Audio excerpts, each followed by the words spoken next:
जैसा कि आप सबको पता है कि हाइपोटेंशन हम कम ब्लड प्रेशर या जब नॉर्मल रेंज से ब्लड प्रेशर कम हो जाए तो हम उसे हाइपोटेंशन कहते हैं। लेकिन हाइपोटेंशन में हम कौन से वैल्यूज़ को देखते हैं? जब हमारे पास प्रेशर सिस्टोलिक और डिस्टोलिक कितना कम हो जाए तो हम इसे हाइपोटेंशन कहते हैं। तो आज की इस वीडियो में हम जो है ये सब पढ़ेंगे। हाइपोटेंशन का मतलब है ब्लड प्रेशर का नॉर्मल रेंज से कम हो जाना। नॉर्मल रेंज हमारे पास आपको पता है 120 सिस्टोलिक होता है, 90 से 120 तक, और 60 से 80 तक जो है हमारे पास वो डायस्टोलिक होता है। तो कम ब्लड प्रेशर जो है नॉर्मल ब्लड प्रेशर हम किसे कहते हैं? जब 120/80 से सॉरी, जब ब्लड प्रेशर हमारे पास 90/60 से जो है कम हो जाए, या 90/60 जो है ये भी काउंट होता है, तो इसे हम हाइपोटेंशन कहते हैं। यानी सिस्टोलिक प्रेशर जब हमारे पास 90 से कम हो जाए और डायस्टोलिक प्रेशर हमारे पास 60 से कम हो जाए तो हम इसे हाइपोटेंशन कहते हैं। ठीक है। अच्छा, अ, अब ब्लड प्रेशर जो है, ब्लड प्रेशर हमारे पास दो नंबर से रिप्रेजेंट होता है। एक हमारे पास होता है अपर वैल्यू जिसे हम सिस्टोलिक प्रेशर कहते हैं, और दूसरा हमारे पास है लोअर वैल्यू जिसे हम डायस्टोलिक प्रेशर कहते हैं।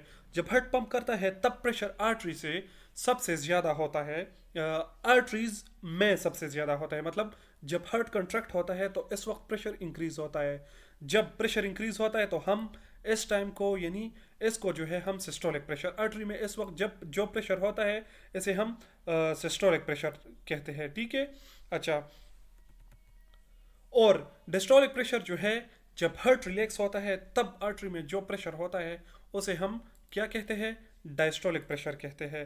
तो नॉर्मल ब्लड प्रेशर हमारे पास 120/80 यानी सिस्टोलिक 120 और डायस्टोलिक 80, और लो ब्लड प्रेशर तब काउंट होता है जब हमारे पास सिस्टोलिक प्रेशर 90 और डायस्टोलिक प्रेशर जो है 60 या इससे कम हो जाए तो हम इसे क्या कहते हैं? हाइपोटेंशन।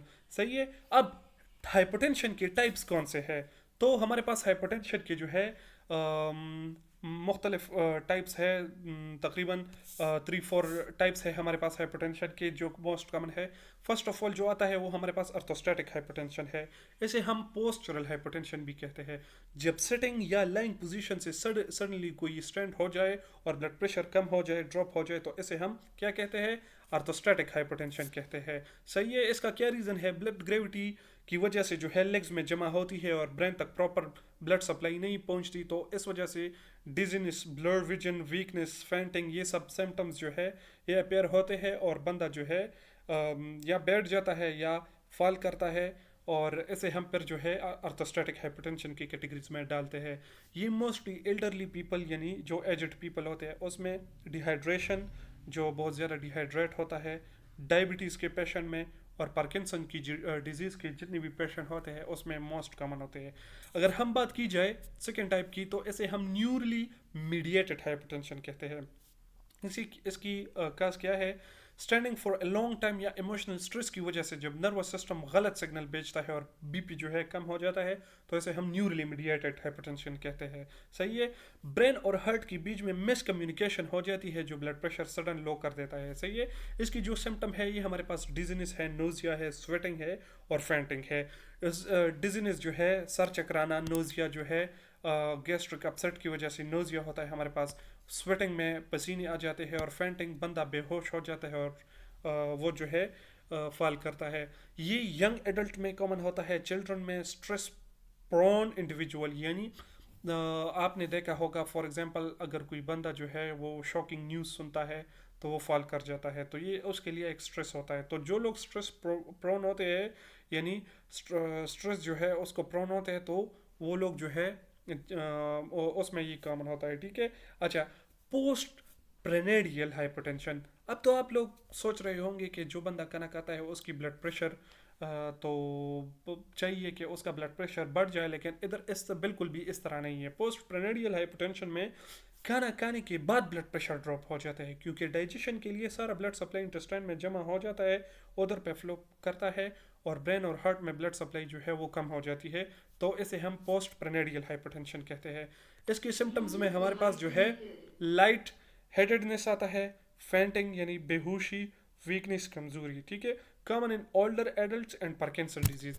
अच्छा, अगर बात की जाए शॉक रिलेटेड हाइपरटेंशन की, तो ये सवेयर ब्लड लॉस जिसे हम शॉक कहते हैं, जैसा कि हम कहते हैं कि ये सेप्टिक शॉक है, न्यूरोजेनिक शॉक है, दूसरे इस तरह डिस्ट्रीब्यूटिव शॉक। तो इन शॉक्स की वजह से जब बीपी कम हो जाता है, बंदा जो है हाइपरटेंशन में चला जाता है, तो इसे हम शॉक रिलेटेड हाइपरटेंशन कहते हैं। सिवियर ब्लड लॉस की वजह से, डिहाइड्रेशन की वजह से। डिहाइड्रेशन किस वजह से होती है? जब कोई बंदा बहुत ज़्यादा वोमिटिंग करता है, या इसके अलावा जो है ब्लड लॉस से भी डिहाइड्रेशन होती है, या कोई लूज टूल की वजह से डिहाइड्रेशन होती है, तो इस वजह से फिर जो है ये एक कॉज है हाइपरटेंशन की। हार्ट फेलियर किस की वजह से कौन सी शॉक हो सकती है? आपका हार्ट जब फेल हो जाता है और ब्लड जो है आपकी ब्रेन तक नहीं पहुंचती, आपकी बॉडी तक नहीं पहुंचती, हार्ट ठीक तरह से पंप नहीं करता है, तो इसे हम शॉक रिलेटेड हाइपरटेंशन बोलते हैं। Septic shock. सेप्टिक शॉक जो है जब आपके ब्लड में इन्फेक्शन हो जाए, आप सेप्टिक एनीमिया आपको हो जाए, तो इसे हम सेप्टिक शॉक कहते हैं। एनापाइलेक्सिस रिएक्शन की वजह से जो शॉक होता है बंदा, तो उसे भी शॉक रिलेटेड हाइपरटेंशन कहते हैं। इसकी रीज़न क्या है? ब्लड के ऑर्गन्स यानी ब्रेन, किडनी, हार्ट तक ब्लड सप्लाई ड्रेस्टिकली कम हो जाती है, तो इसे हम क्या कहते हैं? Shock related hypertension. अच्छा, शॉक रिलेटेड हाइपरटेंशन की जो सिम्टम्स है वो हमारे पास कन्फ्यूजन है, कोल्ड स्किन है, रैपिड ब्रीथिंग है और अनकॉन्शियसनेस है। ये ट्रॉमा पेशेंट में, सेप्टिक शॉक के पेशेंट में, सेप्टिक शॉक यानी जिसको सेप्टिसीमिया होता है, एलर्जिक रिएक्शन जो कि हमने एनाफाइलेक्सिस पढ़ ली, तो ये उनमें जो है कॉमन होता है। अच्छा, क्रोनिक एसिम्टोमेटिक हाइपरटेंशन। एसिम्टोमेटिक मतलब जिसके सिम्टम नोटिसेबल नहीं होते। सम पीपल का नेचुरली लो ब्लड प्रेशर होता है जो उनके लिए हार्मफुल नहीं होता। यानी आप लोग एथलीट आप लोग जानती होंगी, जो ये स्पोर्ट्समैन होते हैं ना, स्पोर्ट्समैन या स्पोर्ट्स वुमेन, तो उनकी blood pressure automatically bye naturally जो है, नेचुरली तो नहीं कह सकते लेकिन वो एक्सरसाइज की वजह से उनकी हार्ट इस तरह स्ट्रांग होता है कि वो एक कंट्रैक्शन से जो है वो अच्छी तरह से ब्लड फ्लो जो है वो पहुंच जाती है, यानी मसल उसके स्ट्रांग होते हैं, तो ब्लड प्रेशर उनका नॉर्मल होता है। ठीक है। अच्छा, ये healthy individual with no underlying condition. Healthy individual मतलब जो एथलीट और स्पोर्ट्समैन होते हैं, तो इनको जो है क्रोनिक एसिम्प्टोमेटिक हाइपरटेंशन में डालते हैं। अच्छा, डायग्नोसिस किस तरह आप जो है इसको डायग्नोस करेंगे? ब्लड प्रेशर मैनेजमेंट, स्पाइगमोमेनोमीटर यानी बीपी अपरेटस या बीपी कफ जो होता है उससे ब्लड प्रेशर चेक करता है। सिस्टोलिक बीपी जब हमारे पास 90 से और डायस्टोलिक ब्लड प्रेशर हमारे पास 60 से कम होते हैं, तो इसे हम हाइपरटेंशन इंडिकेट करता है। ठीक है। रिपीटेड बीपी रीडिंग ली जाते हैं तो confirm consistent low blood pressure. एक दफ़ा या दो दफ़ा लेने से जो है, जब आपका ब्लड प्रेशर 90/60 से कम होता है, तो इसे हम ब्लड प्रेशर हाइपरटेंशन नहीं कहते। ठीक है। अच्छा, ऑर्थोस्टैटिक ब्लड प्रेशर टेस्ट कैसे करते हैं? लाइंग या सिटिंग या स्टैंडिंग पोजीशन में बीपी चेक किया जाता है। ठीक है। अगर स्टैंडिंग पर बीपी 20 mmHg से ज़्यादा ड्रॉप हो जाती है तो ऑर्थोस्टैटिक हाइपरटेंशन कंफर्म हो जाता है। फॉर एग्जांपल, एक बंदे का जो है 90/60 है या 100/70 उसका है, और वो वो लाइंग पोजीशन पर है या सिटिंग पोजीशन पर है, और जब वो स्टैंड कर जाता है, तो सिम्टम्स के साथ साथ जब उसकी बीपी 100/70 से जब वो 80/50 आ जाए या 80/60 आ जाए, तो इसे जो है हम orthostatic blood pressure orthostatic blood pressure test जो है ये कंफर्म होता है, और हाइपरटेंशन इससे कंफर्म होती है। ठीक है। अच्छा, टिल्ट टेबल टेस्ट। पेशेंट को स्पेशल टेबल पर स्ट्रैप करके अपराइट पोजीशन में लाया जाता है और ब्लड प्रेशर और हार्ट रेट मॉनिटर किया जाता है। ईसीजी से किस तरह आप मालूम करेंगे? हार्ट रिदम और इलेक्ट्रिकल एक्टिविटी चेक करने के लिए ईसीजी की जाती है। ठीक है। एरिथमियास, हार्ट ब्लॉक या ब्रेडिकार्डिया डिटेक्ट करने में हेल्पफुल होता है, तो उससे हमें पता लगता है अगर कोई मसला होता है, तो कोई कंडीशन होता है अंडरलाइंग कंडीशन, तो इससे भी हाइपरटेंशन मालूम हो जाता है।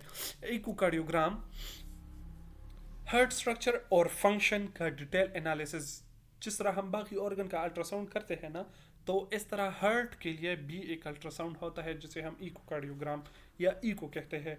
हार्ट फेलियर, वल्वुलर डिजीज और कार्डियोमायोपैथी डिटेक्ट करते हैं जो कि हाइपरटेंशन की काज हो सकती है। ठीक है। अच्छा, स्ट्रेस टेस्ट की अगर बात की जाए, तो ट्रेडमिल या स्टेशनरी बाइक, जिस तरह आपने जिम वगैरह में देखा होगा, जिस पर एक्सरसाइज करवा के हार्ट और बीपी रिस्पॉन्स चेक की जाते हैं, ताकि कितना जो है ये बियर कर सकता है। एक्सरसाइज इंड्यूस्ड हाइपरटेंशन का पता लगाने के लिए यूज़ होता है। ठीक है। अच्छा, blood pressure test, electrolytes imbalance, blood test, उसमें इलेक्ट्रोलाइट इम्बैलेंस होता है, यानी सोडियम का मकदार जो है उसमें कम होता है, इस तरह एनीमिया से भी पता चलता है। ब्लड टेस्ट जब हम सीबीसी करते हैं ना, तो अगर एनीमिया होता है, एच बी हमारे पास फॉल करती है, तो ये हमारे पास ब्लड हाइपरटेंशन जो है इंडिकेट करता है। हाइपरटेंशन की सबब बन सकती है डिहाइड्रेशन हो गई, डिहाइड्रेशन और इन्फेक्शन हो गया। जब W B C leukaemia sorry क्या बोलते हैं ल्यूकोसाइड्स जो है अगर हमारे पास इंक्रीज होते हैं तो इन्फेक्शन इंडिकेट करता है। और इन्फेक्शन तब इंडिकेट करता है जब हमारे पास सेप्टिक शॉक होता है, ठीक है। अच्छा, हार्मोनल डिसऑर्डर हो गए, चेक हार्मोनल डिसऑर्डर चेक करने के लिए ब्लड टेस्ट की जाती है। Thyroid function test T3 T4 TSH और adrenal function test cortisol level भी की जाती है। अच्छा, Valsalva manoeuvres, Valsalva manoeuvre patient को फोर्सफुली एक्सहेल करने को कहा जाता है और बीपी और हार्ट रेट रिस्पॉन्स चेक की जाती है। फॉर एग्जांपल, एक बंदी का बीपी चेक करता है, पर इसे कहते हैं कि अपना नाक और वो क्या बोलते हैं, अपना नाक बंद करो और मुंह भी बंद करो और एक्सहेल करो, तो इससे जो है बीपी अक्सर ड्रॉप करती है, जिससे हमें हाइपरटेंशन का अंदाज़ा लग सकता है, ठीक है।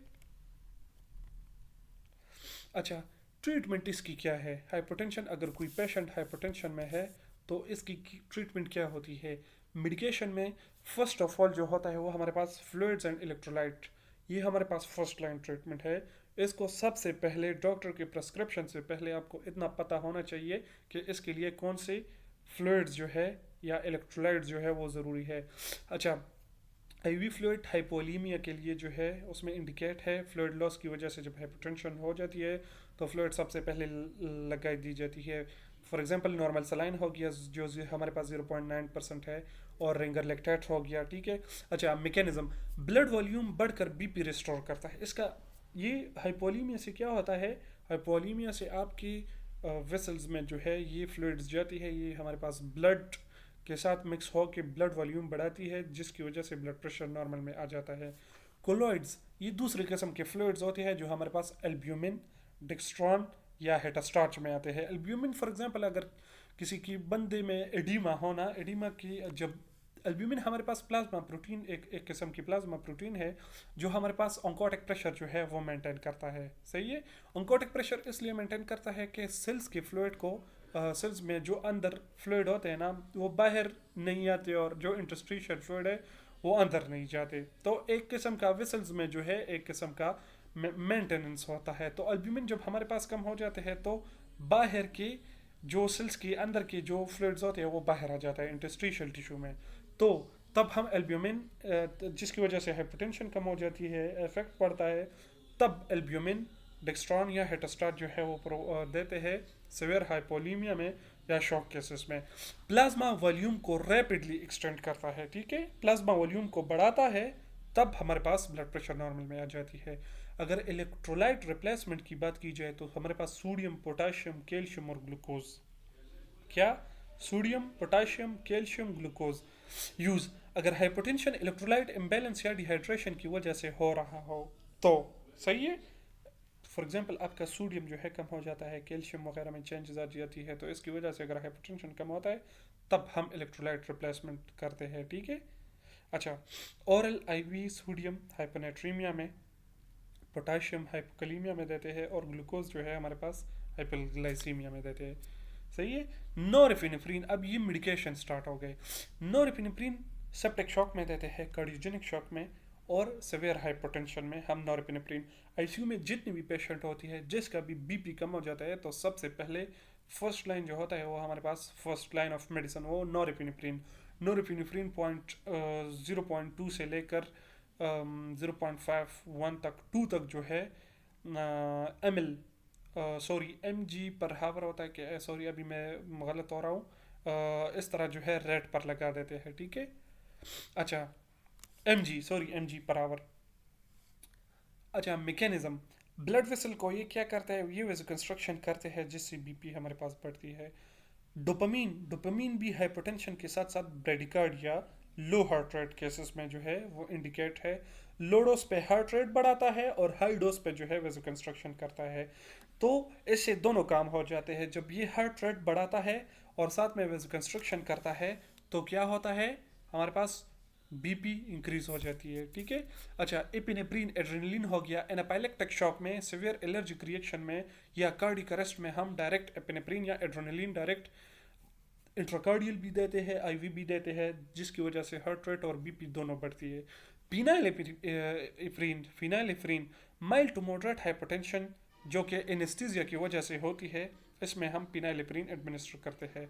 ये वेज कंस्ट्रक्शन से बीपी बढ़ाती है, सही है। यानी सारों का मैकेनिज्म ये होता है कि या तो कार्डियक कॉन्ट्रेक्टिलिटी को सेवा इंक्रीज करती है, कार्डियक रेट को इंक्रीज करती है, या इसके अलावा जो है क्या करता है, सॉरी, वेज कंस्ट्रक्शन करती है, जिसकी वजह से बीपी इंक्रीज हो जाती है। अच्छा, वेसोप्रेसिन यूनिक ड्रग है, एडीएच एंटी डायूरेटिक हार्मोन। ये इससे क्या होता है, एंटी डायूरेटिक हार्मोन। डायूरेटिक या यूरेसिस, डायूरेसिस किसे, पेशाब करने को बोलते हैं। सिंपली मैं आपको इस तरह समझा रहा हूँ। एंटी, ये पेशाब को रोकते हैं, आपकी यूरिन को रोकते हैं। जब आपकी यूरिन को रोकते हैं तो आपकी बॉडी में फ्लूइड इंक्रीज होता है, आपके बॉडी में फ्लूइड इंक्रीज होता है तो आपका बीपी जो है वो हाइपरटेंशन में नहीं होती। फिर सेप्टिक शॉक या डायबिटिक इंसिपिडस से हाइपरटेंशन होने पर किडनी में पानी रिटेन करके, यानी जिस तरह मैंने आपको यूरिन कहा, यूरिन तब बस यूरिन बनने नहीं देते, बस किडनी में पानी रिटेन करती है, जिसकी वजह से बीपी मेंटेन करता है, सही है। आइनोट्रॉप्स, डोब्यूटामिन हो गया और आइसोप्रेट्रेनरोल हो गया, आइसोप्रोटेरेनरोल। अच्छा, ये कार्डियोजेनिक शॉक में या हार्ट फेलियर से हाइपरटेंशन होने पर देते हैं। हार्ट की कंट्रक्टिलिटी जो है वो बढ़ती है, जिससे बीपी इंप्रूव होता है, ठीक है। कॉर्टिकोस्टेरॉइड्स, हाइड्रोकार्टिसोन या फ्लोरोड्रोकॉर्टिसोन, ये एड्रिनल इंसफिशिएंसी एडिसन डिजीज में या सेप्टिक शॉक में देते हैं, जिससे सोडियम और फ्लूइड रिटेंशन, जो सोडियम और फ्लूइड रिटेंशन करता है, जिससे बीपी बढ़ता है, ठीक है। अच्छा, माइड्रोड्राइन, मेट्रोड्रीन या माइड्रोड्राइन ऑर्थोस्टैटिक हाइपरटेंशन यानी कड़ी होने पर जो बीपी गिरती है, इसलिए ये इंडिकेटेड है, ये इसमें देते हैं। जो अल्फा एगोनिस्ट है, जो ब्लड वेसल को टाइटन करती है, जिससे बीपी बढ़ता है, ठीक है। लाइफस्टाइल मॉडिफिकेशन, लाइफस्टाइल मॉडिफिकेशन में आप कैसा एजुकेशन दोगे पेशेंट को। इंक्रीज फ्लूइड इंटेक, पानी और इलेक्ट्रोलाइट रिच ड्रिंक्स जो है ये ज़्यादा कंज्यूम करो ताकि डिहाइड्रेशन ना हो। सिवियर डिहाइड्रेशन केसेस में आईवी फ्लूइड दी जाती है, ठीक है। Increase salt intake, sodium rich diet blood pressure को इंक्रीज कर सकती है, ठीक है। प्रोसेस्ड फूड नहीं बल्कि natural salt resources like ORS, soups use करें, etcetera. Small and frequent meal, postprandial hypertension में जो है छोटी छोटी और फ्रिक्वेंट मील लेना बेनिफिशियल होता है, क्योंकि जब आप ज़्यादा मील लेते हैं तो आपको आपकी बीपी डायरेक्ट जो है वो कम होती है। क्यों? क्योंकि सारा ब्लड फ्लो जो है उधर चली जाती है। Avoid sudden position changes to avoid orthostatic hypertension, ठीक है। स्लोली बेड से उठना हेल्पफुल होता है। कंप्रेशन स्टॉकिंग्स, लेग्स और एब्डोमेन में ब्लड पूलिंग को प्रिवेंट करने के लिए कंप्रेशन स्टॉकिंग पहनी जा सकती है। ये उन पेशेंट को पहनाई जाती है जो पेशेंट लॉन्ग टर्म या क्रॉनिक पेशेंट होता है और ज़्यादातर बेड पर होता है, ठीक है। रेगुलर एक्सरसाइज जिससे आपकी मसल्स जो है वो इम्प्रूव होते हैं, मसल स्ट्रेंथन इम्प्रूव होते हैं, जो आपको बहुत ज़्यादा हेल्प देती है। सडन इंटेंस एक्सरसाइज अवॉइड करें। अच्छा, limit alcohol and caffeine, alcohol blood pressure को और लोअर करता है।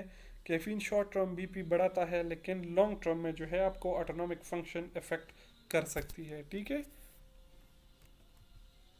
Thank you. इंशाल्लाह कल जो है हम हाइपरटेंशन पर पढ़ेंगे।